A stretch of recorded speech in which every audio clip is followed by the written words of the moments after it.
안녕하세요. 회생TV의 최욱한 법무사입니다. 날씨가 많이 따뜻해졌는데요. 새봄을 맞이해가지고 한번 오늘 분위기를 한번 바꿔봤습니다.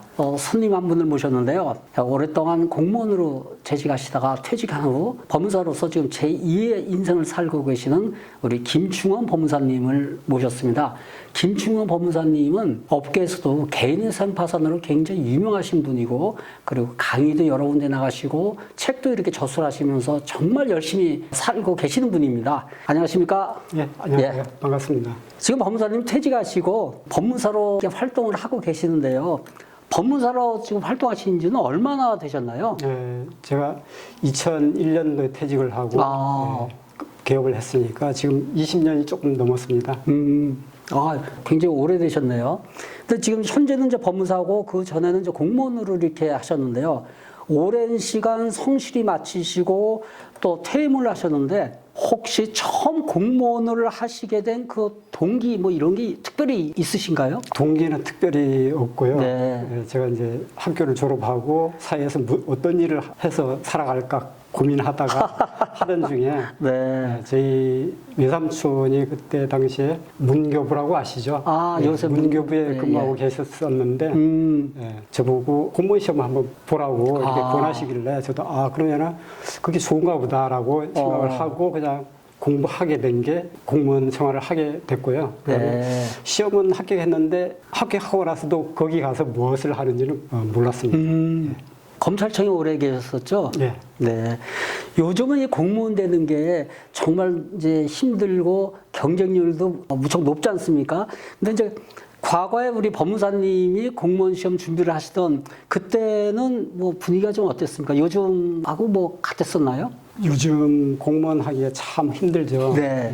취직 경쟁이 워낙 높다 보니까 점점 실력도 올라가고 문제 수준도 높아지고 한다는 그런 얘기를 들었습니다. 그렇지만은 과거에 우리가 공무원 시험 준비할 때 역시 마찬가지로 쉽다고 볼 수는 없죠. 네.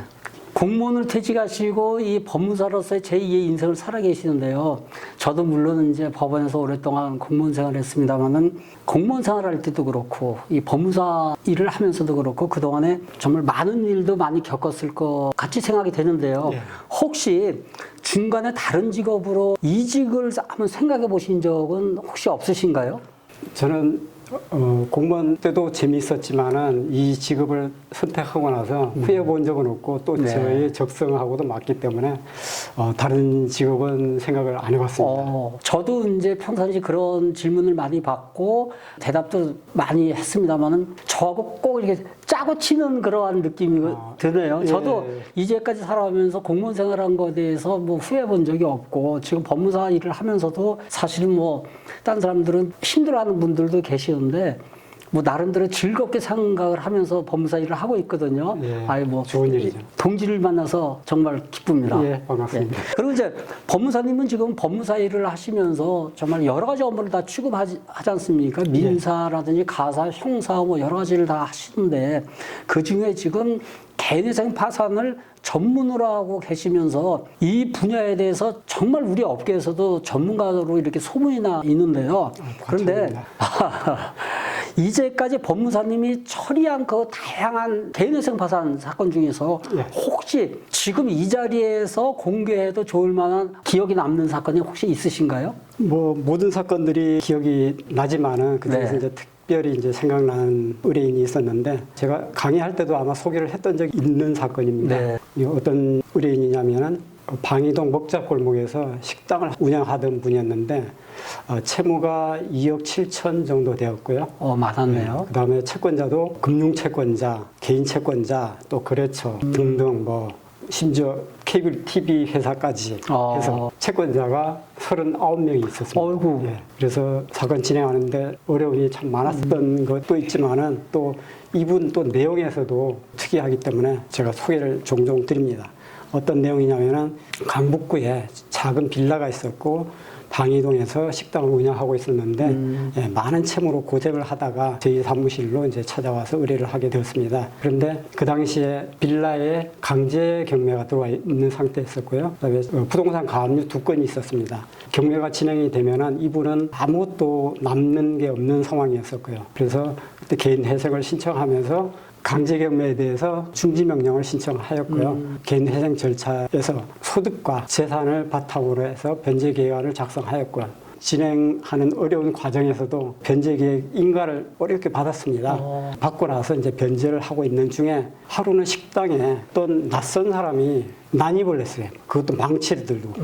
망치를 들고 식당 가게에 난입을 해서 보이는 것마다 다 때려 부셨습니다. 큰 화면이 있는 TV도 부시고 천정에 CCTV 카메라가 있으니까 그것도 때려 부시고 보이는 것마다 카운터고 뭐고 다 부셨어요. 그래서 의뢰인은 자기 식당에 갑자기 난입한 괴한을 보고 망치를 뺏으려고 몸싸움을 하다가 다치기도 했고요. 또 112에 신고해서 경찰이 출동하고 뭐 이런 과정에서 몸이 아파서 병원에 입원을 하고 경찰에 가서 조사를 받고 영업을 못하게 되지 않습니까? 그래서 폐업을 하게 됐습니다. 폐업을 하고 또 채무는 그대로 남아있으니까 개인 회생 폐지를 하고 파산 신청을 했습니다. 그런데 파산하기 전에 강제경매는 인가 결정을 받았으니까 취소 신청을 해서 취소 결정을 받았습니다. 그리고 가압류도 취소 결정을 받았고요. 그러고 나서 빌라를 매도를 하고 그때 면제재산 범위가 아마 2,500만 원이었던 것 같아요. 네. 매도를 하고 근저당 채무를 변제를 하고 그다음에 남는 돈으로 2,500만 원짜리 임대차 보증금을 지불하고 일부 이제 그 경비로 사용하고 이런 상태였었는데 파산 신청을 해서 결국에는 면책 결정을 받았습니다. 그래서 파산 과정에서도 고의적인 건 아닌가 이런 부분에 또 검토도 있어야 되기 때문에 그 형사 사건의 어떤 판결문 같은 것도 다 제출했고요. 그래서 면책까지도 무난히 통과할 수 있었습니다. 이런 이야기입니다. 뭐 엄청난 걸 처리하셨네요. 당사자가 뭐 굉장히 고마워했겠는데요. 네, 그렇습니다. 지금도 연락을 하고 있습니다. 참. 진짜 한 사람의 인생을 구제해 준 거죠. 네, 그렇습니다. 쉽게 얘기해서 그게 이렇게 개인회생 파산을 하면서 저도 그런 걸 많이 생각을 하고 있는데 이게 돈을 떠나서는 이거 절대 할 수 없는 일 같더라고요. 네, 종종 고맙다고 연락 오는 분들도 많습니다. 네. 그리고 이제 대리인 사무실에서 개인회생 파산 전문뿐만 아니라 요즘에는 이제 인터넷으로 모든 거를 다 광고를 하고 있는데요. 보통 보면은 개인회생 절차에서 법무사보다 변호사가 더 유리하다는 그런 광고 내용을 많이 이렇게 보이게 되는데요. 이게 사실 뭐 법무사가 한다, 변호사가 한다 어떤 차이가 있나요? 물론 수임료 빼놓고.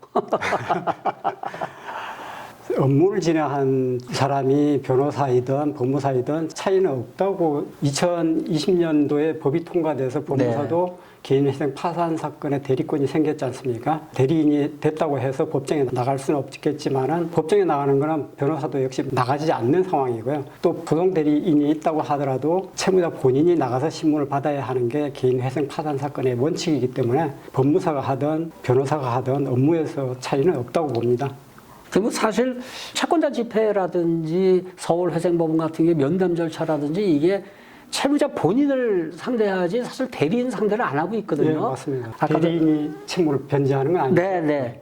법무사와 변호사가 하는 일에 대해서는 사실 뭐 똑같죠. 네, 맞습니다. 그 효과도 결국에는 개인회생에서 인가 결정 나고 정해진 변제 기간에 따라서 변제하게 되면은 면책을 받는 것이고. 네, 맞습니다. 파산도 마찬가지로 파산 선고를 받고 나서 면책 허가 결정까지 받으면은 진행하는 절차가 모든 것이 서류로 진행되기 때문에 물론 아까도 말씀드렸습니다만은 면담이라든지 채권자 집회에 채무자 본인이 나가는 경우는 변론으로 하고 그건 당사자 본인이 나가는데 대리인을 부르는 경우는 사실 없더라고요. 네, 맞습니다. 저도 법원에서 회생위원을 하면서 대리인을 불러야 될 하등의 이유가 없거든요. 네. 뭐 대리인을 불러도 사실 모르죠. 직원들이 작성을 하는 경우가 많으니까. 네, 맞습니다. 네. 다음에 이제 우리가 보면 상담을 하게 되다 보면은 개인회생이 이런 다른 채무조정 제도에 비해서 어떤 장점이 있는지 이렇게 궁금해 하시는 분들이 정말 많은데요. 네. 개인 파산이라든지 워크아웃 이런 채무조정 제도에 비해서 개인회생이 아마 장점이 좀 더 있을 것 같은데요. 물론 저희가 개인회생을 조장하는 건 아닌데요. 법률 용어가 좀 어렵지 않습니까? 네. 그래서 보통 보면은 개인회생 파산 또는 워크아웃 이런 거를 설명을 할 때 공적 제도다 아니면 사적 제도다 이런 얘기를 먼저 해버리니까는 일반인들이 굉장히 어렵게 이해를 하시더라고요. 이 공적 제도, 사적 제도 쉽게 표현을 해주신다면 어떻게 가능할까요? 공적 제도라고 하는 것은 법률에 의해서 법원이 진행하는 제도, 그러니까 파산 신청과 개인회생 신청 두 가지를 얘기하는 것이고요. 그다음에 사적제도는 신용회복위원회나 뭐 워크아웃 뭐 이런 종류들, 그러니까 민간 분야에서 진행하는 민간 채권자들이 주도하에 진행하는 그런 제도들입니다. 아, 그러면은 지금 방금 이제 우리 김충현 법무사님이 말씀하신 대로 공적 제도다 이러면 사실 이제 국가기관이 법원이 하는 것이고 거기에 이제 개인회생 파산이 있을 것이고 신용회복위원회 네. 여기서 하는 채무조정 제도는 이제 워크아웃이 있다고 방금 전에 말씀하셨는데요. 그러면 그게 연체기간이라든지 이런 거에 대해서 어떤 차이가 혹시 있나요? 법원에서 하는 제도들은 연체가 지금 현재 진행이 안 되고 있다 하더라도 연체될 위험이 있거나 그쵸. 또 파산의 위험이 있거나 하면은 파산이든 개인 회생이든 곧바로 신청할 수 있고요. 신용회복에서 진행하는 제도들은 보통 최소한 연체 3개월 이상 진행되어야 신청할 수 있는 자격이 되는데 3개월 동안 채무 독촉 받는 게 좀 힘들죠. 네. 그래서 이제 가끔 그런 상담도 있죠. 제가 이제 지금은 카드 대금이 밀린 게 없는데 네. 아마 다음 달이면 연체가 될 것 같습니다. 이게 개인회생 신청이 가능할까요? 네, 가능하죠. 가능하죠. 네, 당연히 가능하죠. 이거를 이제 일반인들이 몰라가지고 자꾸만 그거에 대해 고민들을 많이 하시는데 개인회생은 연체가 현재 안 됐다가 하더라도 연체가 될 가능성이 있다 이렇게 판단되면은 개인회생 신청을 할 수가 있습니다. 네. 그리고 이제 빚을 지게 됐을 때 여러 가지 부채가 늘어난 이유가 다 있을 텐데요. 어떤 분들은 뭐 기존에 있던 이율이 높은 돈을 이제 갚기 위해서 소위 이제 돌려막기라고 하는데요. 그렇게 이제 빚을 지는 분들도 있을 수 있고 비트코인 아주 문제 많죠. 네, 이게 맞습니다. 주식 뭐 이런 거라든지 또 때에 따라서는 놀고 먹고 마시는 데 또 쓰시는 분들도 네, 있고. 과소비. 네. 그러면 이게 개인회생은 된다. 또 이거는 개인회생은 안 된다 또는 파산은 안 된다 이런 게 있을 것 같은데요. 채무 증대 원인 네. 이 빚을 왜 졌는가 그거에 따라서 약간 틀린 점이 있겠죠. 네, 그렇습니다. 과소비나 뭐 도박이나 또 아니면은 또 요즘 뭐 비트코인이나 주식 같은 모험적 거래 이런 원인으로 채무가 발생되면은 파산에서는 면책을 못 받는 경우가 생깁니다. 또 신용회복위원회에서도 그런 원인들이 있다면은 승인을 안 해주는 경우가 있습니다. 그렇지만은 개인 회생에서나 채무의 원인이 무엇이든 다 할 수가 있고요. 물론 뭐 세금도 가능하고 또 장학재단에서 받았던 대출금도 가능하고요. 모든 종류의 채무가 다 개인 회생 채권의 대상이 될 수 있습니다. 지금 김충현 법사님이 정말 좋으신 말씀을 해주셨는데 국세라든지 지방세 또는 뭐 체납된 건강보험이라든지 연금보험, 퇴직금, 근로자들 임금까지도 여러 가지 조건이 맞는다면은 사실 개인회생 안에서 그 변제 기간을 적당히 조정을 해갖고 할 수가 있거든요. 네. 이런 분들을 일반인들이 잘 모르는 부분인데 개인회생은 원칙적으로 안 되는 건 없어요. 그런데 그 조건이 맞느냐 안 맞느냐 그 차이는 있는데요. 그걸 지금 아주 법무사님이 참 좋으신 말씀 해주셨습니다. 네. 원금 100% 탕감 아니면 원리금 100% 탕감 이게 도대체 법원에 개인회생을 신청을 했을 때 탕감률이 얼마 정도 될까요? 네. 이건 사실 신도 모르거든요. 그렇죠. 그거는 개인이 갖고 있는 네. 조건에 따라서 다르기 때문에. 네, 네. 그리고 또 이제 저희들 입장에서는 될 수 있으면은 부담을 좀 경감시켜 드리는 게 고객을 위해서 최선을 다하는 길이고요. 그다음에 구체적으로 얘기를 한다면은 신용회복위원회, 그러니까 사적 제도에서는 원금 탕감은 원칙적으로 없고요. 네. 이자 탕감은 가능합니다. 네. 네, 그렇지만은 그 변제 기간이 좀 길죠. 그래서 뭐 8년, 10년 변제 기간이 나오는데 그렇게 한다면은 돈 벌어서 빚 갚는 노예 네. 뭐 그렇게 얘기할 수도 있는 거고요. 그렇지만 이제 법원에서 진행하는 부분에서는 탕감률이 워낙 크기 때문에 구체적인 예로 든다면은 채무액을 기준으로 원금 이자 합산입니다. 채무액을 기준으로 5천만 원 이상일 경우에는 3% 채무액의 3% 더하기 100만 원. 예를 들어서 6천만 원이다 하면은 6천만 원에 3%면은 180만 원 되죠. 180만 원 더하기 100만 원. 그러면 280만 원만 변제하면 됩니다. 3년 동안. 예. 그리고 이제 5천만 원 미만일 경우에는 5% 이상. 예를 들어서 4천만 원이다 이러면은 4, 5, 20이죠. 200만 원 이상 변제하면 됩니다. 뭐 이런 기준이 있죠. 예. 탕감률이 큽니다. 예. 하여튼 뭐 일단은 개인회생을 신청을 하려면은 전문가와 상담을 우선 해봐야겠죠. 네, 그렇습니다. 예. 근데 요즘 정확한 이유는 뭐 아직 알 수 없겠습니다만은 개인회생 신청 사건이 뭐 상대적으로 많이 줄었다고 그러고요. 타기관에서 하는 업무를 비교하자는 건 아닌데요. 지금 워크아웃 신청하시는 분들이 굉장히 많다고 그러는데 사실 이 변제 기간이 3년 36개월이면은 이거 굉장히 짧은 거거든요. 네, 그렇죠. 근데 이게 8년 또는 10년을 갚으려면요. 청춘이 다 흘러갈 수도 있고 네.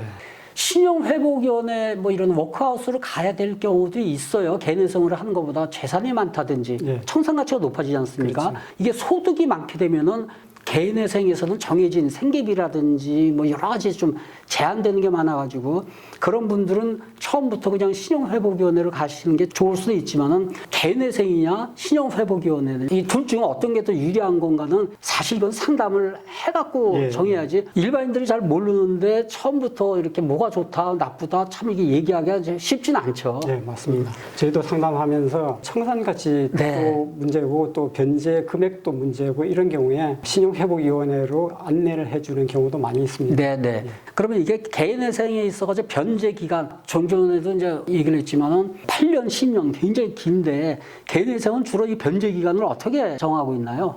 이제 법률에 따라서 정해진 상한선이 있습니다. 우리 임의대로 늘릴 수는 없고요. 과거에는 60개월로 이제 기준이 돼 있었고 그 이전 변제를 마칠 수는 있지만 그 이상 변제는 불가능했었는데 지금 현재는 변제 기간이 36개월로 3년으로 단축되어 있는 상황이고 그다음에 어쩔 수 없이 청산가치나 이런 게 문제가 되어서 변제 기간을 늘려야 되겠다 하는 경우에는 60개월도 가능하고요. 또 36개월 이내에도 변제가 끝날 수가 있습니다. 물론 이제 원리금, 원금이자 다 변제를 한다면은 36개월 이내에도 변제가 가능할 수 있고요. 서울회생법원에서 아주 좋은 제도를 진행하고 있는데 청년 채무자 같은 경우에는 24개월 변제로도 변제를 네. 마칠 수가 있습니다. 상당히 좋은 제도더라고요, 그게. 네, 네. 예. 물론 이제 청년 채무자들 24개월이 더 안 되는 몇 가지 또 제한되는 것도 있어요. 네, 물론 주식이다, 비트코인, 그건 뭐 생각하면 안 되는 것이고, 처음부터. 변제율이 또 20% 이상이 되어야 되고. 네, 네. 몇 가지 조건이 있는데 어찌됐든 간에 참 좋은 제도는 맞는 것 같습니다. 네, 잘한 거죠. 네. 그리고 이제 우리가 코로나 영향으로 생각을 해야 되겠지만은 법원에서 절차 기간이 약간 이제 지연되는 그런 느낌을 많이 받고 있거든요. 네. 근데 이제 당사자, 채무자 입장에서는 빚독촉, 추심 이게 사실 옛날보다 많이 좋아졌습니다만은 사실 또 두려울 수도 있고 네. 그래서 개인회생 신청을 하게 되면 빚독촉은 언제부터 채권자 추심을 하지 않나요? 라는 그 질문도 의외로 많이 받고 궁금해 하시거든요. 네. 그게 어떤 그 절차가 있죠, 법적으로? 네, 네. 금지 명령이 있죠. 아, 금지 명령 제도라고 개인 회생을 신청하게 되면은 금지 명령도 동시에 함께 신청을 하게 되면은 법원에서는 짧은 기간 내에 예를 들어서 뭐 3일, 5일, 7일 이 정도 기간 내에는 채권자들한테 금지 명령이 송달되게 하고 네. 있습니다. 금지 명령이라고 하는 거는 그 내용이 뭐냐면은 이 사람은 우리 법원에서 개인 회생을 통해서 채무를 변제할 예정에 있으니 이 사람의 소득과 재산에 대해서 강제집행 가압류 가처분 하지 말고 변제를 요구하지도 말고 변제를 하더라도 받지도 마라. 이것이 금지명령의 내용입니다. 그러면은 채권자로서는 할 수 있는 게 아무것도 없습니다. 채무자가 안전한 상태에서 변제를 진행할 수 있도록 이렇게 조치를 하고 있습니다. 네. 근데 아까 이제 계속 이 얘기가 나오는데 과도한 그 주식 투자라든지 비트코인 사행성 이런 도박이라든지 아니면 전에 한번 개인회생 파산을 했던 경험이 있어가지고 재신청을 하게 된 경우는 금지 명령이 또 안 나오는 경우도 있더라고요. 네, 안 나온 과거에 신청을 했던 경력이 있는 채무자는 금지명령을 네, 네. 못 받기도 하고요. 네. 또 특이하게 광주지방법원에서는 금지명령 기각 결정문을 또 보내주기도 합니다. 기각률이 상당히 높습니다. 글쎄 우리 법무사님이 지금 말씀하셨지만 하여튼 좀 특이하게 운영을 하는 법원도 이게 네. 이 개인회생 파산이 뭐 민사나 이런 것도 다 마찬가지입니다만 어떤 일정 기준이 딱 있는 건 아니고 물론 그 처리 지침 예규로서 있긴 있는데 법원마다 틀리고 재판부마다 틀리고 네, 회생년마다 틀리고 이거 진짜 기준적 굉장히 힘듭니다. 혹시 법무사님 입장에서 개인회생하고 파산 다른 점을 딱 집어서 말씀을 하신다면은 어떤 게 있을까요? 개인회생하고 파산의 다른 점 차이? 예, 개인 파산 같은 경우에는 파산자가 될 위험성이 있습니다. 뭐 흔한 파산 선고 받고 파산 선고를 네네. 받고 보통 이제 우리 신청인들 의뢰인들은 상세한 내용은 잘 모르죠. 내가 파산 선고를 받으면은 파산자가 되었구나라고 하는 것을 인식하지 못하고 또 면책 결정을 받으면은 내가 다시 복권이 되었구나. 네. 이 사실을 전혀 모른 채로 면책되었구나, 좋구나. 이렇게만 생각을 하거든요. 그런데 간혹 가다가 파산 선고를 받고 면책을 못 받는 분들이 종종 생기세요. 뭐 이유야 다양하겠지만은 이런 경우에는 파산자 신분이 계속 유지가 되기 때문에 여러 가지 제한을 받을 수가 있는데요. 예, 제가 했던 사건 중에서 그런 분이 한 분 계셨습니다. 파산 신청을 했는데 파산 선고를 받았어요. 그런데 파산 관제인이 선임되지 않습니까? 예. 파산 관제인으로부터 요구를 받은 내용이 뭐냐면 아들 집에 살고 있었는데 그 아들이 취득한 집이 채무자의 어떤 자금이 투입이 된 것은 아닌지 그것을 알기 위해서 구입 자금 출처를 소명을 하라고 했는데 소명을 하지 못했습니다. 예. 그 이유는 뭐냐면은 아들이 당연히 대출은 있겠죠. 대출 외에 일부 자금을 처갓집에서 가져왔어요. 처갓집에서 가져왔는데 계좌이체 방법으로 가져온 게 아니고 현금으로 받아서 가져왔습니다. 그러면은 장인 통장에서 나온 돈인데 매매 시점에 장인 통장을 봐야 돼요. 통장에 나온 건 있습니다. 그런데 장인한테 우리 어머니께서 파산 신청을 했는데 그걸 소명을 해야 됩니다. 그 자료를 갖고 오랍니다. 말을 할 수가 없지 않습니까? 그래서 그 자료 소명을 하지 못해서 파산 선고 후에 면책을 받지 못하고 면책 불허가 결정을 받고 파산자 신분이 된 그런 분이 있었습니다. 참 이렇게 상식적으로 이해가 안 가는데 우리가 실무를 이렇게 하다 보면 가끔 가다가 현금으로 이렇게 거래하는 분들이 또 의외로 또 있습니다. 계시더라고요. 그게 참 답답하더라고요. 근데 이미 과거에 이루어진 일이라 참 안타깝죠. 네. 정말 긴 시간 이렇게 좋은 말씀 많이 해주셨는데요. 근데 이제 솔직하게 마지막으로 제가 한 말씀 여쭙겠는데요. 개인회생 파산을 전문으로 하시면서 남들이 느끼지 못하는 남다른 보람이 있으시다면 어떤 게 있을까요? 사회적인 문제로도 볼 수 있고 개인적인 문제로도 볼 수가 있는 부분인데요. 사회적으로 볼 때는 사회를 다시 건강하게 만들어서 숨쉬게 하는 기능도 있다고 생각하거든요. 개인적으로는 짓눌린 가슴에 큰 돌을 안고 사는 무게에서 벗어나는 그래서 다시 갱생할 수 있는 큰 기회를 주기 때문에 그분들이 그런 것을 되찾고 느꼈을 때 일하는 우리도 보람이 엄청 크죠. 네. 한마디로 딱 정리하자면은 한 인생 구제해 주는 거죠. 네, 그렇습니다. 개인회생 파산 보통 안 해보신 분들은 잘 이해하지 못하시겠지만은 법원에서 사실 보정 엄청나게 나오죠. 그렇습니다.